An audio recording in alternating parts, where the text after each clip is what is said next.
चेहऱ्यावर ग्लो आणण्यासाठी किंवा आपला चेहरा सुंदर दिसण्यासाठी आपण भरपूर असे महागडे ट्रीटमेंट घेत असतो किंवा वेगवेगळ्या प्रकारचे महागडे आपण फेशियल करतो। त्याचे उलट आपल्याला इफेक्ट न होता रिॲक्शन जास्त प्रमाणात होत असतात।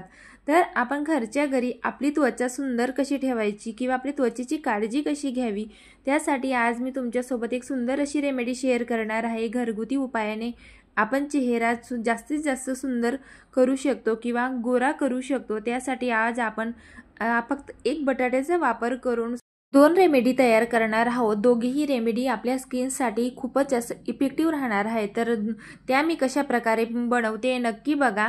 यासाठी आपल्याला एक बटाटा घ्यायचा आहे, त्याला आधी स्वच्छ धुवून घ्या आणि त्याची साल काढून घ्यायची आहे आणि बटाटा आपल्याला किसून घ्यायचा आहे। आणि बटाट्यामध्ये ब्लीचिंग प्रॉपर्टी जी भरपूर जास्त प्रमाणात असते, स्टार्चचं प्रमाण बटाट्यामध्ये खूप जास्त असतं, ते आपल्या स्किनसाठी ब्राइटनिंग आणि व्हाइटनिंग इफेक्ट देण्यासाठी खूपच जास्त महत्त्वाचं असतं। यामुळे आपल्या चेहऱ्याला एक नॅचरल प्रकारे ब्लीचिंग तर होणारच आहे, त्याचबरोबर आपल्या चेहऱ्यावरील जे वाढत्या वयानुसार सुरकुत्या आलेल्या असतात किंवा आपल्या चेहऱ्यावर काळे डाग असतात ते देखील कमी होण्यासाठी खूपच जास्त ही रेमेडी इफेक्टिव्ह राहणार आहे। त्यासाठी आपल्याला या बटाट्याचा किस चा ज्यूस काढायचा आहे, त्याच्यापासून आपल्याला दोन रेमेडी तयार करायचे आहेत। त्यासाठी आपल्याला याचा पूर्ण प्रकारे रस काढून घ्यायचा आहे।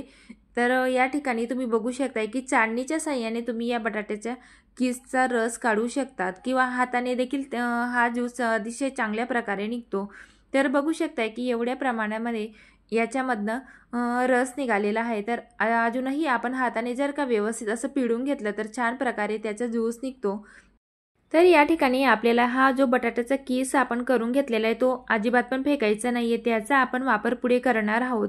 तर चला या ठिकाणी जे आपण बटाट्याचा जो ज्यूस काढून घेतलेला होता त्याच्यातलं थोडा ज्यूस आपण साईडला काढणार आहोत, पुढच्या रेमेडीसाठी आपण तो वापरणार आहोत। तर या ठिकाणी बघू शकताय तुम्ही की किती सारा बटाट्यामधनं स्टार्च निघालेला आहे। तर आधी आपल्याला चेहऱ्याला ब्लीचिंग करून घ्यायची आहे, तर कशा प्रकारे ते आपल्याला करायचं आहे त्या या ठिकाणी नक्की बघा। तर आपल्याला फ्रेश दह्याचा या ठिकाणी वापर करायचा आहे। तर 1 ते 2 चम्मच मी या ठिकाणी दही घातलेला आहे आणि अर्धा टीस्पून एवढी आपल्याला हळद घालायची आहे। अर्धा टीस्पून आपण याच्यामध्ये मध घालणार आहोत। मध हे आपल्या स्किनसाठी किंवा स्किनला मॉइश्चर करण्यासाठी खूपच जास्त महत्त्वाचं असतं। तर ते आपल्या चेहऱ्यामध्ये नॅचरल मॉइश्चरायझरचं देखील काम करत असतं। तर हे सगळं साहित्य छान असं आपल्याला मिक्स करून घ्यायचं आहे। आता हे जे ब्लीच आपण तयार केलेले आहे ते आपल्याला कॉटनच्या साहाय्याने चेहऱ्यावर अप्लाय करायचं आहे। तर ते कशा प्रकारे अप्लाय करायचं आहे ते नक्की बघा। त्याआधी आपला पूर्ण चेहरा आपल्याला वॉश करून घ्यायचं आहे। क्लिंजरच्या साहाय्याने पूर्ण चेहरा क्लीन करणं खूपच जास्त गरजेचं आहे। तर कुठलीही होम रेमेडी करायच्या आधी, फेस पॅक लावायच्या आधी चेहरा आधी स्वच्छ धुवून घ्या, त्यानंतरच आपल्याला चेहऱ्यावर कुठलीही रेमेडी अप्लाय करायची असते। तर कॉटनच्या साहाय्याने या ठिकाणी हे लिक्विड जे बनवलेलं आहे आपण ब्लीच तयार केलेलं आहे ते चेहऱ्यावर अप्लाय करून घ्यायचं आहे। तर आपल्याला हे 2 ते 3 लेयरमध्ये चेहऱ्याला अप्लाय करायचं आहे। या ठिकाणी आपल्याला चेहऱ्याला हा फेस पॅक लावण्यासाठी किंवा हे ब्लीच लावण्यासाठी कॉटनचाच यूज करायचा आहे। तर बघू शकताय तुम्ही 1 लेयर थोडी ड्राय झाल्यानंतर 2 ते 3 मिनिटाचा ब्रेक दिल्यानंतर सेकंड लेयर आपल्याला चेहऱ्यावर अप्लाय करायची आहे। यामुळे काय होईल की आपल्या चेहऱ्यावर जे जास्तीचे डार्क स्पॉट असतील किंवा वांगाचे डाग असतात ते आपले कमी व्हायला देखील मदत होत असते आणि बटाट्यामध्ये ब्लीचिंग प्रॉपर्टी जास्त असल्यामुळे ते आपल्या चेहऱ्यासाठी डाग कमी करण्यासाठी खूपच जास्त महत्त्वाचं असतं। तर आपल्याला अशा प्रकारे ज्या ज्या ठिकाणी नाकावर किंवा गालाच्या वरच्या भागावर, कपाळावर डार्क सर्कल असतील किंवा काळे डाग पडलेले असतील त्या ठिकाणी आपल्याला या कॉटनच्या साहाय्याने डॅब डॅब करत आपल्याला पूर्ण चेहऱ्याला हे अप्लाय करून घ्यायचं आहे। तर बघू शकताय 10 ते 15 मिनिटासाठी मी हे ब्लीच चेहऱ्याला अप्लाय करून ठेवलेलं होतं। आता ओल्या रुमालाने आपल्याला हे स्वच्छ असं पुसून घ्यायचं आहे। तर खूपच जास्त इफेक्टिव्ह आहे। मला पर्सनली खूपच जास्त या पॅकचा फरक पडलेला आहे।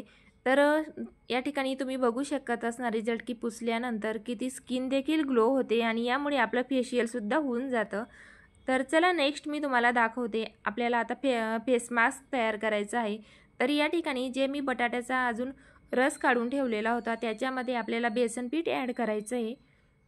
2 ते 3 टेबलस्पून एवढं बेसन पीठ घ्यायचं आहे आणि त्यामध्ये आपल्याला चिमूटभर एवढी हळद घालायची आहे आणि या ठिकाणी थोडं गुलाबजल देखील आपल्याला यामध्ये ॲड करायचं आहे। तर अतिशय सुंदर असा फेस मास्क आपल्या या ठिकाणी तयार होतो।